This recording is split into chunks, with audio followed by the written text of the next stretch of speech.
നമസ്കാരം. കഴിഞ്ഞ ദിവസം ഒരു നിയമം പാസ്സാക്കിയിട്ടുണ്ട്. അതായത് ട്രാൻസ്പോർട്ട് കമ്മീഷണർ നാഗരാജാണ് പാസ്സാക്കിയിട്ടുള്ളത്. കഴിഞ്ഞ ദിവസം നടന്ന ആലപ്പുഴ അപകടവുമായി ബന്ധപ്പെട്ട് അവനവന്റെ വണ്ടി അവനവൻ തന്നെ ഉപയോഗിക്കുക എന്നുള്ളതാണ്. ഈ നിയമം വന്നതിൽ പിന്നെ വലിയ രീതിയിലേക്ക് അത് വൈറലാവുകയും അതിനെ തുടർന്ന് ചെറിയ തിരുത്തു വരുത്തിയിട്ടില്ലേ, ആവശ്യത്തിന് വണ്ടി കൊടുക്കാമെന്നുള്ള അത്യാവശ്യത്തിന് വണ്ടി കൊടുക്കാമെന്നുള്ളതാണ്.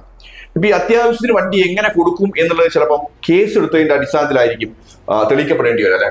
നമ്മുടെ നാട്ടിലെ നിയമങ്ങൾ ആലോചിക്കുമ്പോൾ ബസ് ഒന്ന് ആക്സിഡന്റ് ആയാൽ വെള്ള പെയിന്റ് അടിക്കാൻ വേണ്ടി പറയാം.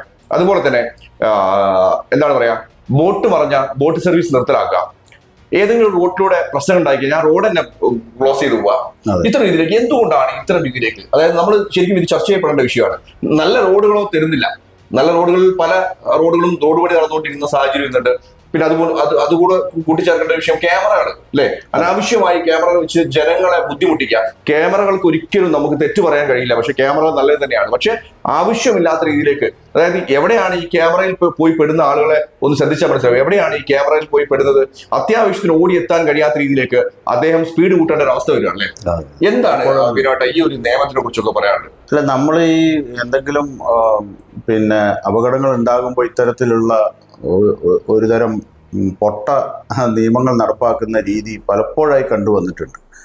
രോഗം വന്നതിന് ശേഷം ചികിത്സിക്കുക, ഇത് ചികിത്സയാണോ എന്നറിയില്ല. രോഗം വരാതിരിക്കാനാണ് ശ്രദ്ധിക്കേണ്ടതെന്ന് മെഡിക്കൽ സയൻസിൽ പറയാറുണ്ട്. Prevention is better than cure എന്നാണ് അതിനും പറയുക. അപ്പോൾ അങ്ങനെ വരുമ്പോൾ ഇങ്ങനെയുള്ള അപകടങ്ങൾ ഉണ്ടാകാതിരിക്കാനുള്ള ശ്രദ്ധ ചെലുത്തേണ്ട ഇതുപോലുള്ള നാഗരാജന്മാർ പടമെടുത്ത് ഇത്തരത്തിലുള്ള ഉത്തരവിറക്കി അവരിങ്ങനെ സമൂഹത്തിൽ ചർച്ചയാവുന്ന രീതിയിലുള്ള ഒരു രീതിയാണ് പലപ്പോഴും കണ്ടുവന്നിട്ടുള്ളത്.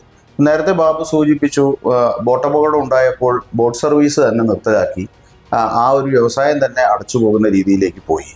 അതുപോലെ തന്നെ ഒരു ടൂറിസ്റ്റ് ബസ്സിന് ആക്സിഡന്റ് ഉണ്ടായപ്പം ടൂറിസ്റ്റ് എന്താണ് ആ വെള്ള പെയിന്റ് അടിക്കുന്നത് കൊണ്ടുള്ള ഗുണം എന്നൊരു യുക്തി അവിടെ ചർച്ച ചെയ്യപ്പെടുന്നില്ല. ഈ ബസ്സുകളുടെ പുറത്ത് ഒട്ടിച്ചിട്ടുള്ള ഡിജിറ്റൽ സ്റ്റിക്കറുകളും മറ്റ് ഭയങ്കര അലങ്കാരങ്ങളും ഒക്കെയാണ് അപകടത്തിന് കാരണം എന്നാണ് ഇവർ കരുതുന്നത്.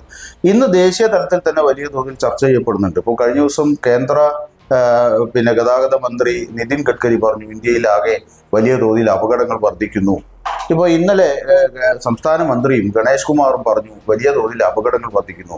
ആ അപകടങ്ങൾ വർദ്ധിക്കുന്നതിന് കാരണം എന്താണ് എന്ന് കണ്ട് അതിൻ്റെ മൂലകാരണത്തിലേക്ക് ശ്രദ്ധയൂന്നി അത് പരിഹരിക്കാനുള്ള ശ്രമങ്ങൾ നടത്തുന്നതിന് പകരം എവിടെയെങ്കിലും ഒരു അപകടമുണ്ടായാൽ അതുമായി ബന്ധപ്പെട്ട് ഇത്തരത്തിൽ അബദ്ധജടിലമായ ഉത്തരവുകൾ ഇറക്കി വിവരമില്ലാത്ത എന്ന് തന്നെ സാധാരണക്കാരവരെ ഇപ്പൊ നമ്മള് പലപ്പോഴും ആളുകൾ പ്രതികരിക്കാൻ വേണ്ടി മടിക്കുന്ന ഒരു സംഭവം കൂടെയാണിത്. അതായത് MVD ഡിപ്പാർട്ട്മെന്റ് ആണ്, നമുക്ക് എന്തെങ്കിലും പ്രതികരിച്ച പ്രശ്നം ഉണ്ടാവും. പക്ഷെ തല തിരിഞ്ഞ നിയമങ്ങൾ ശരിക്കും എപ്പോഴും നമ്മൾ ചൂണ്ടിക്കാണിക്കേണ്ടത് തന്നെയാണ്. കാര്യം നമ്മൾ എപ്പോഴും ഈ അപകടം ഇപ്പൊ നടന്നുകൊണ്ടിരിക്കുന്ന അപകടം, ഏറ്റവും കൂടുതൽ അപകടം നടന്നുകൊണ്ട് പല റോഡ് പണിയിലും സുരക്ഷിതമായിട്ടുള്ള രീതിയിലേക്കല്ല റോഡ് പണിയൊന്നും നടന്നുകൊണ്ടിരിക്കുന്നത്. രാത്രി കാലങ്ങളിൽ ഇപ്പൊ എക്സാമ്പിൾ പറയാം, പുതിയ റോഡുകളൊക്കെ നമ്മൾ യാത്ര ചെയ്യുന്ന സമയത്ത് രാത്രി കാലങ്ങളിൽ എങ്ങോട്ട് പോകണം എന്ന് അറിയാൻ ഒരു ആരോ മാർഗം കൊടുക്കാത്ത പല റോഡുകളുണ്ട്. ഇല്ല, ഇപ്പൊ നമ്മൾ സിക് ട്രാക്ക് റോഡിന്റെ പണി നടക്കുന്നു.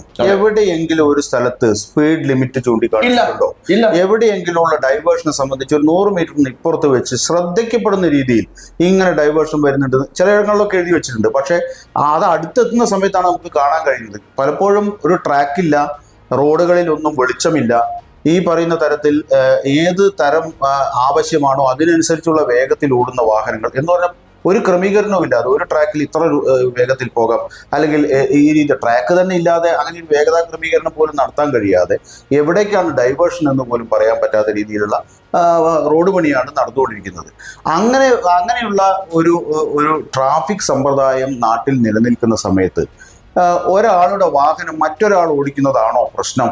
ഇവിടെ അങ്ങനെയാണല്ലോ വരുന്നത്. ഒരാളുടെ വാഹനം വലിയ പ്രശ്നം ചെറിയ പ്രശ്നത്തിലേക്ക് താഴ്ന്നുകൊണ്ടിരിക്കുന്ന ഒരവസ്ഥ അല്ലെ ശരിക്കും. യഥാർത്ഥ പ്രശ്നത്തിൽ നിന്ന് ഒളിച്ചോടുകയാണ് അതിൽ. യഥാർത്ഥ പ്രശ്നം ചർച്ച ചെയ്യപ്പെടാതെ പോകുന്നു. ഇത്തരം വിവാദപരമായിട്ടുള്ള ഉത്തരവുകളൊക്കെ കൊണ്ടുവരുന്ന സമയത്ത് ഒരാളുടെ വാഹനം മറ്റൊരാൾ ഓടിക്കുന്ന സമയത്ത് ഉണ്ടാകുന്ന പ്രശ്നം എന്താണ്? അത് അയാൾ ട്രാഫിക് നിയമങ്ങൾ ലംഘിച്ചുകൊണ്ട് ഓടിക്കുമ്പോൾ മാത്രം അത് ഉടമയ്ക്കും ബാധകമാണ്.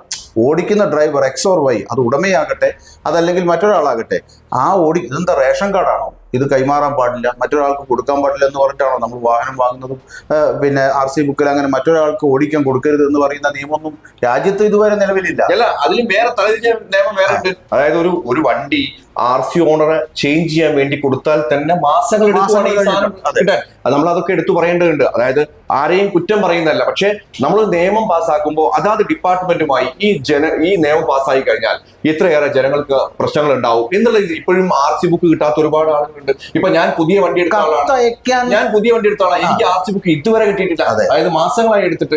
കാര്യം എന്താ വെച്ചാൽ നമ്മൾ കൊടുക്കുന്ന പണത്തിന് പോലും സേവനം ചെയ്യാൻ കഴിയാത്ത സർക്കാർ ഉദ്യോഗസ്ഥന്മാരും സർക്കാർ സംവിധാനങ്ങളും ഉള്ള നാടാണ് നമ്മുടെ കേരളം.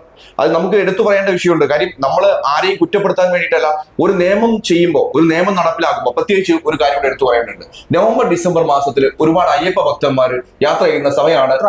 പൊതുവെ കേരളത്തിൽ കൂടുതലുള്ള സമയമാണ്. എവിടെയാണ് ഇവിടെ നല്ല റോഡുകൾ ഉള്ളത് എന്നുള്ളതാണ്. ഇപ്പൊ നമ്മൾ ഓരോ റോഡിലും കയറി കഴിഞ്ഞാൽ എങ്ങനെ പോകണം എന്ന് പോലും ദിശയില്ലാത്ത റോഡുകൾ ഒരുപാടുണ്ട്. ചില റോഡുകൾ നല്ല സുന്ദരമായി പണിതിട്ടുണ്ട്, പക്ഷെ ചില റോഡുകൾ കട്ട റോഡ് പോലെ കിടക്കുന്നുണ്ട്. ഇപ്പൊ ഇതൊക്കെ നമുക്ക് നല്ല റോഡ് തരേണ്ടതാണ്, പക്ഷെ അതിനെക്കുറിച്ച് വേറെ പറയാം. അതിലൂടെയൊക്കെ ഇനിയിപ്പോ അതിനനുസരിച്ച് വലിയ തോതിൽ നികുതി ഈടാക്കുന്നുണ്ട് ഓരോ ആളുകളുടെ, ഓരോ വാഹനത്തിന്റെ ഉടമയിൽ നിന്നും. ആ രീതിയിൽ ട്രാൻസ്പോർട്ട് വെഹിക്കിൾസ് ഒക്കെ ആണെങ്കിൽ 3 മാസം കൂടുമ്പോൾ 3 മാസം കോട്ടുകളി എന്നുള്ള രീതിയിൽ തന്നെ നികുതി ഈടാക്കുന്നുണ്ട്. അങ്ങനെ പ്രൈവറ്റ് വാഹനങ്ങൾക്കാണെങ്കിൽ വലിയ തോതിലുള്ള നികുതി ചുമത്തുന്നുണ്ട്. പക്ഷെ ഇതൊക്കെ എങ്ങോട്ട് പോകുന്നു? ഒരു ലൈസൻസ് എടുത്താൽ, ഒരു RC ബുക്ക് അയച്ചു കൊടുക്കാനും ഒന്നും പോസ്റ്റൽ ചാർജിന് പോലും ഈ പറയുന്ന മോട്ടോർ വെഹിക്കിൾ ഡിപ്പാർട്ട്മെന്റിന്റെ കയ്യിൽ പണമില്ല എന്നുള്ള രീതിയിലാണ് ഈ RTOകൾ ഇപ്പോൾ പ്രവർത്തിച്ചു കൊടുക്കുന്നത്. അവിടെയൊന്നും ഈ തരത്തിൽ പിന്നെ ആളുകൾക്ക് സേവനം യഥാസമയം കൊടുക്കാൻ കഴിയാതെ അതുമായി ബന്ധപ്പെട്ട ബുദ്ധിമുട്ടുകൾ ധാരാളം ആളുകൾ അനുഭവിച്ചുകൊണ്ടിരിക്കുകയാണ്.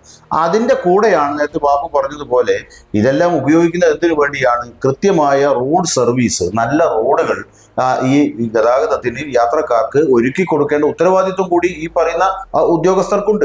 അതെല്ലാം മറന്നുകൊണ്ടാണ് ഇത്തരത്തിൽ അപകടം ഉണ്ടാകുന്ന സമയത്ത് ആ അപകടത്തിന്റെ കാരണത്തെ വികൃതമായി ചിത്രീകരിച്ചുകൊണ്ട് ഉത്തരവുകൾ ഇറക്കിക്കൊണ്ട് ജനങ്ങളെ മറ്റൊരു തരത്തിൽ വീണ്ടും ബുദ്ധിമുട്ടിക്കാൻ പോകുന്ന അവസ്ഥ. ഇപ്പൊ ഒരാളൊരു അത്യാവശ്യത്തിന് ഒരു വാഹനം അല്ല, അത്തരം ഒരു നിയമത്തിൽ നിന്ന് ചെറുതായിട്ട് വ്യതിചലിച്ച് നിങ്ങൾക്ക് അത്യാവശ്യത്തിന് കൊടുക്കാം, ഇത് എങ്ങനെ തെളിയിക്കും? ഇന്നിപ്പോ പറഞ്ഞിട്ടുള്ളത് അത്യാവശ്യത്തിന് കൊടുക്കാം. എങ്ങനെയാ ഈ അത്യാവശ്യമാണോ, ആവശ്യമാണോ, അല്ലെങ്കിൽ അനാവശ്യമാണോ എന്ന് തീരുമാനിക്കുന്നത്? എന്ത് മാനദണ്ഡമാണ് അത്? നിങ്ങൾ കോടതിയിൽ പോയി തെളിയിച്ചോ. അതായത് ആദ്യം അത്യാവശ്യമാണോ ആവശ്യമാണോ എന്നല്ല നോക്കുക, ആദ്യം കേസെടുക്കും. എന്നിട്ട് ആ കേസിന്റെ പേരാതി പാവപ്പെട്ട ജനങ്ങളെ നടത്തിച്ച് ഇത് അത്യാവശ്യത്തിനാണെന്ന് അദ്ദേഹം തെളിയിക്കണം. കാര്യം എന്താ വെച്ചാൽ അത്യാവശ്യം ഇപ്പൊ കേസെടുക്കാമല്ലോ, കേസെടുത്തത് അത്യാവശ്യത്തിനാണ് എന്ന് പറയേണ്ട ഒരു സിറ്റുവേഷനിലേക്ക് എത്താൻ എത്ര സമയം പിടിക്കും? അല്ല, ഞാൻ ചോദിക്കട്ടെ, എന്റെ ഒരു വാഹനം എനിക്ക് ഓടിക്കാൻ അറിയോ അറിയില്ല എന്നുള്ളതല്ല, പക്ഷെ ഞാൻ ഓടിക്കാൻ ഇഷ്ടപ്പെടുന്നില്ല. എനിക്കൊരു ഡ്രൈവർ വെച്ച് ഓടിക്കാന്ന് പറഞ്ഞാൽ മറ്റൊരാളെ കൊണ്ട് ഓടിക്കും. നിങ്ങൾ കഷ്ടപ്പെടുകയാണെങ്കിൽ പ്രൈവറ്റ് വെഹിക്കിൾ അതൊന്നും പ്രശ്നമല്ല. അതായത് ഞാൻ പറയുന്നത്, നിങ്ങൾ കിടപ്പിലാണെങ്കിലും നിങ്ങൾ ഓടിച്ചോ, അല്ലെങ്കിൽ ഡ്രൈവറുടെ പേരിൽ വണ്ടി മാറ്റി കൊടുത്തോ. എന്ത് തലതിരിഞ്ഞ നിയമങ്ങളാണെന്ന് ഒന്ന് ആലോചിച്ച് നോക്കണം. നമ്മളെപ്പോഴും എന്താ പറയുക, സർക്കാരുകൾ എന്ന് പറയുന്നത് ജനങ്ങളുടെ ആവശ്യത്തിനനുസരിച്ച് ഒരുപാട് പോകണമെന്നും നമ്മൾ പറയുന്നത്, പക്ഷെ ജനങ്ങൾക്ക് കുറച്ചുകൂടെ ബുദ്ധിമുട്ടിക്കാത്ത രീതിയിലേക്ക് നമ്മൾ കൊണ്ടെത്തിക്കണം. ഇതൊരു കേസ് നമ്മളൊരു അപകടം ഉണ്ടായാൽ എങ്ങനെയാ കേസ് വരിക? വാഹന ഉടമയ്ക്ക് കേസുണ്ട്. അതാര് ഓടിച്ചു എന്നുള്ളത് മറ്റൊരു കേസാണ്. അയാൾ ഓടിക്കുന്നതിൽ വീഴ്ച വരുത്തിയിട്ടുണ്ടെങ്കിൽ അയാൾക്ക് ഡ്രൈവർ സീറ്റിൽ ആരാണോ ഇരുന്നത് അയാൾക്ക് അതുമായി ബന്ധപ്പെട്ട കേസാണ് വരിക. വാഹനം അപകടത്തിൽപ്പെട്ടാൽ വാഹനം എന്തിനാ സീസ് ചെയ്യുന്നത്?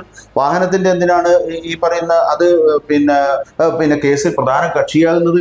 ഇൻഷുറൻസുമായി ബന്ധപ്പെട്ട് വരുന്നതും RC ഓണർ എന്നുള്ള നിലയ്ക്ക് എന്തുകൊണ്ടാണ് വരുന്നത്?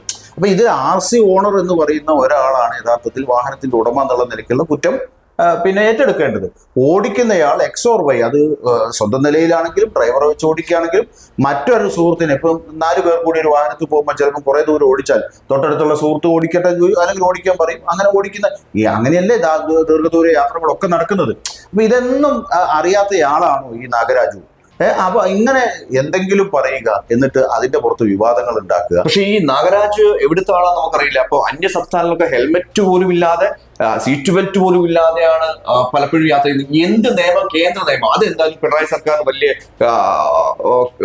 തൃപ്തിയുള്ള വിഷയമാണ്. അതായത് എന്ത് നിയമം വന്നാലും ആദ്യം കേരള സർക്കാരിന്റെ നിയമം വന്ന് ആദ്യം കേരളം പാസ്സാക്കും, എന്നിട്ട് ജനങ്ങൾ അങ്ങ് ബുദ്ധിമുട്ടിക്കും. ഇപ്പൊ ക്യാമറ നോക്കട്ടെ, മറ്റുള്ള സ്ഥലങ്ങൾ, ഇപ്പോ കർണാടകയെ പോട്ടെ, ക്യാമറ എവിടെയുള്ളത്? എവിടെയും ക്യാമറ ഇല്ല. കേരളത്തിൽ ഒട്ടുമിക്ക സ്ഥലങ്ങളിലൊക്കെ ക്യാമറ ഉണ്ട് എന്ന് ഞാൻ പറയുന്നത് ക്യാമറ മോശം എന്നല്ല പറയുന്നത്. പക്ഷെ ജനങ്ങളെ ബുദ്ധിമുട്ടിക്കാത്ത രീതിയിലേക്ക് നല്ല റോഡ് കൊടുത്ത് ക്യാമറ ഇട്ടോളും. ബാബു, ഒരു നിയമം വരുന്ന എന്തിനാ സമൂഹത്തിൽ നിയമം കൊണ്ടുവരുന്നത്? സമൂഹത്തെ നല്ല രീതിയിൽ ക്രമമായി കൊണ്ടുപോകുന്നതിന് ആവശ്യമായിട്ടുള്ള നിയമം എന്നുള്ള നിലയിൽ ഒരു നിയമം വരേണ്ടത്. കേരളത്തിലെ നിയമം കേരളത്തിലെ നിയമം ഇപ്പോഴും ഞാൻ പറയട്ടെ, ജനങ്ങളെ ബോധവൽക്കരണത്തിന് വേണ്ടി മാത്രമല്ല ഇവിടെ നിയമം, ഇവിടെ പണം പിരിക്കാൻ മാത്രം. അതാ ഞാൻ പറഞ്ഞു വന്ന പോയിന്റ്. അതായത് എങ്ങനെ പുതിയ രീതിയിൽ ഒരു പണം ഉണ്ടാക്കാൻ, ഒരു വകയിൽ കൂടി പണം ഉണ്ടാക്കാൻ പറ്റും എന്ന് വിചാരിക്കുന്ന തരത്തിലാണ് ഈ നിയമങ്ങളെല്ലാം വരുന്നതും വ്യാഖ്യാനിക്കുന്നതും അത് ഉപയോഗിക്കുന്നതും അത് ഉപയോഗിച്ച ആളുകൾ ബുദ്ധിമുട്ടിക്കുന്നതും.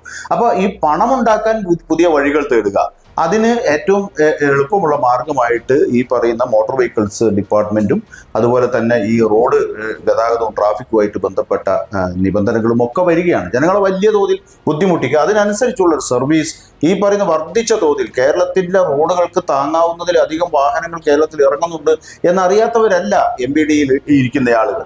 അതേസമയം ഇവിടുത്തെ PWDയിൽ ഇരിക്കുന്ന ആളുകളും ഇന്ന് ഉള്ള വാഹനങ്ങൾക്ക് സുഗമമായി പോകാൻ കഴിയുന്ന തരത്തിൽ ഗതാഗതം സുഗമമാക്കാൻ കഴിയുന്ന തരത്തിലുള്ള റോഡുകളല്ല ഇന്ന് കേരളത്തിൽ ഉള്ള മിക്കവാറും റോഡുകൾ. അപൂർവ റോഡുകൾ ഇല്ലെന്നല്ല, ആ റോഡുകളെല്ലാം പൊട്ടിപ്പൊളിഞ്ഞ് കിടക്കുന്നത് ഈ പറയുന്ന ഗതാഗതം തടസ്സപ്പെടുത്തുന്ന രീതിയിലാണ്, ബുദ്ധിമുട്ടിക്കുന്ന രീതിയിലാണെന്ന് അറിയാത്തതല്ല.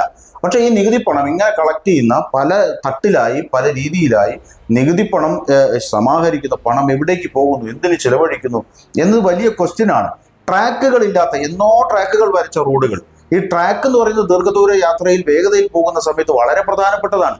ആ നിയന്ത്രണം, ആ റോഡിലെ നിയന്ത്രണം മറ്റു വാഹനങ്ങൾക്ക് അപകടം ഉണ്ടാകാത്ത രീതിയിൽ ആ വാഹനം ഓടിക്കുന്നതിന് ട്രാക്കുകൾ പല ഭാഗത്തും നമ്മൾ യാത്ര ചെയ്യുമ്പോൾ കാണുന്നത് ഏതോ കാലത്ത് വരച്ച ട്രാക്കുകൾ തേഞ്ഞു മാഞ്ഞു പോയി ഒരിക്കലും അത് ഏത് ഭാഗത്തേക്കാണ് പോകുന്നത് എന്നുള്ള ഒരു ഇൻഡിക്കേഷനും ഇല്ലാത്ത തരത്തിലുള്ള റോഡുകളാണ് ഇന്ന് കേരളത്തിലുള്ളത്.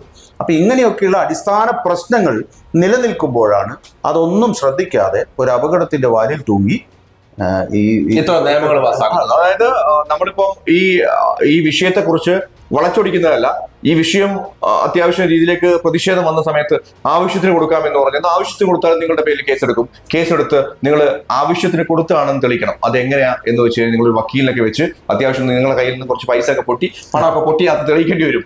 രണ്ടാമത്തെ കാര്യം, വളവ് സൈഡിൽ വളഞ്ഞ സൈഡിലുകൾ, അതായത് തിരിവ് റോഡുകളിൽ ചെക്കിംഗ് പാടില്ല എന്ന് പറയുന്നത് ഇപ്പോഴും നിലവിലുള്ള വിഷയം തന്നെ. അപ്പൊ പല ട്രാഫിക് പോലീസുകാരൊക്കെ ഈ വളഞ്ഞ തിരിവിലൊക്കെ ശരിക്കും കാണാമറയത്ത് നിന്നാ പിടിക്കുക അല്ലെ. പാവപ്പെട്ട ആളുകളെ പിഴിഞ്ഞിട്ട് എന്ത് കാര്യം എന്നാണ് ഞാൻ ചോദിക്കുന്നത്. പാവപ്പെട്ട അന്നാന്ന് ജീവിക്കാൻ കഴിയാത്ത ആളുകൾ അത്ര രീതിയിലേക്ക് നാണമാണ് നിങ്ങളോടൊക്കെ ചില സമയത്ത് എനിക്ക് വല്ലാത്ത രീതിയിൽ പ്രതിഷേധം ഉണ്ടാവാറുണ്ട്. കാരണം അന്നാന്ന് ജീവിക്കാൻ കഴിയാത്ത ആളുകളാണ് ഏറ്റവും കൂടുതൽ നമ്മളെ കേരളത്തിലും ഇന്ത്യയിലും മൊത്തം. അവരെ പിഴിയുന്ന രീതിയിലേക്ക് അവർക്ക് ബോധവൽക്കരണം നടത്തട്ടെ, അത് വേറെ വിഷയം. അതിന് ട്രാഫിക് പോലീസൊക്കെ ശരിക്കും എന്ത് ചെയ്യും, കുറച്ച് ഹെൽമെറ്റ് കൊടുത്ത് അവിടെ എവിടെ മിഠായി കൊടുത്ത് ഇത് ചെയ്യരുതെന്നൊക്കെ പറയും. 4-5 വീഡിയോ ഇറക്കും. അതിനപ്പുറത്ത് കൊള്ളയാണ്. അതായത് MVD ഡിപ്പാർട്ട്മെന്റ് എന്ന് പറയുന്നത് കൊള്ള തന്നെയാണ് എന്ന് 100% തെളിയിച്ചിരിക്കുകയാണ് നമ്മുടെ കേരളം. നന്ദി, നമസ്കാരം.